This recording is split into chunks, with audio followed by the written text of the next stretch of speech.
स्वागत है दोस्तों आपके अपने YouTube चैनल पर। आज हम समझेंगे कि हाल ही में चाइना और ताइवान के बीच फिर से विवाद बढ़ गया है। कहाँ कितनी दूरी पर स्थित है और क्यों चाइना ताइवान के पीछे पड़ा है, क्यों अपना इसको हिस्सा मानता है। वही ताइवान ने भी अपना रुख अपना लिया है, तो कुछ स्टेटमेंट दिया है ताइवान ने भी। तो वीडियो देखोगे तो आपको पता चल जाएगा। तो इसके ज़रिए देखते हैं मैप के ज़रिए हम। ये तो पूरा एरिया है चाइना का, जो ये आस पड़ोस के देशों से छीन के इसने इतना बड़ा कर लिया है। वही ये इतना सा देश है ताइवान, तो इसके पीछे पड़ा है कुछ सालों से कि ये अपना अधिकार मानता है इस पर कि ताइवान भी है ना किसका, चाइना का हिस्सा है। तो ये था मैप के ज़रिए हमने आपको दिखाया है कि चाइना कहाँ है, ताइवान कहाँ है, और ताइवान के अधिकार, ताइवान पर अपना अधिकार चाइना क्यों जता रहा है, इसके बारे में देखेंगे। और ताइवान का क्या रुख है, इसके बारे में ताइवान का क्या स्टेटमेंट है वो भी देखेंगे। तो बात करें दोनों के बीच हाल ही में विवाद, तनाव बढ़ा है और चीन ने कहा कि ताइवान का भविष्य अमेरिका नहीं, क्योंकि ताइवान ने अमेरिका से गुहार लगाई थी इस चीज़ के मध्यस्थ करने के लिए। तो ताइवान ने कहा है कि भविष्य अमेरिका नहीं है, हमारे साथ ही सुरक्षित है। ताइवान ने भी अपना जवाब दिया है कि हम भी मुकाबले के लिए तैयार है ना, कि ये ताइवान ने जवाब दे दिया है कि हम भी मुकाबले के लिए तैयार है। तो बात करें इसके बारे में आगे क्या रहा। देखो, चीन और ताइवान के बीच बढ़ता तनाव जा रहा है। पिछले हफ्ते चीन के 28 फाइटर जेट्स ने ताइवान के एयर स्पेस में उड़ान भरी थी। ताइवान की एयरफोर्स ने जब इनका पीछा किया तो एयरक्राफ्ट्स लौट गए।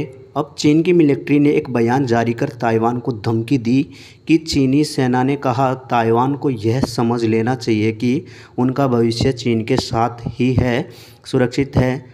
जवाब में ताइवान के विदेश मंत्री जोसेफ वू ने कहा कि हम सैन्य टकराव के लिए तैयार हैं। वही बात करें कि ताइवान की भलाई चीन के साथ ही, चीन का स्टेटमेंट था। पिछले हफ्ते ताइवान में हुई घुसपैठ पर पूछे गए सवाल के बावजूद है ना, चीनी डिफेंस मिनिस्ट्री के प्रवक्ता ने कहा कि हमने अपनी नेशनल सिक्योरिटी के मद्देनज़र ज़रूरी कदम उठाए हैं। ताइवान की आज़ादी का मतलब जंग है। अमेरिका भी यह अच्छी तरह जानता है कि ताकत के बल पर चीन के विकास को नहीं रोका जा सकता। ताइवान की सरकार को यह समझ लेना चाहिए कि उसका बेहतर भविष्य चीन के साथ ही संभव है और उसके खिलाफ नहीं। अगर वो फिर से ऐसा करता है या अमेरिका पर निर्भर रहता है तो उसे सिर्फ नाकामी ही याद मिलेगी। तो ये चीन का है ना बढ़ता एक रवैया ख़राब है जो पड़ोसी देशों के साथ देखा जा सकता है। ताइवान ने भी सख्त में तेवर अपना लिए हैं। चीन की धमकियों और हरकतों का जवाब ताइवान के विदेश मंत्री जोसेफ वू ने दिया है। CNN को इंटरव्यू में जोसेफ ने कहा कि ताइवान किसी भी सैन्य टकराव से निपटने के लिए तैयार है। हम कोई रिस्क नहीं लेना चाहते, हमें तैयार रहना होगा और हम ये भी कर रहे हैं।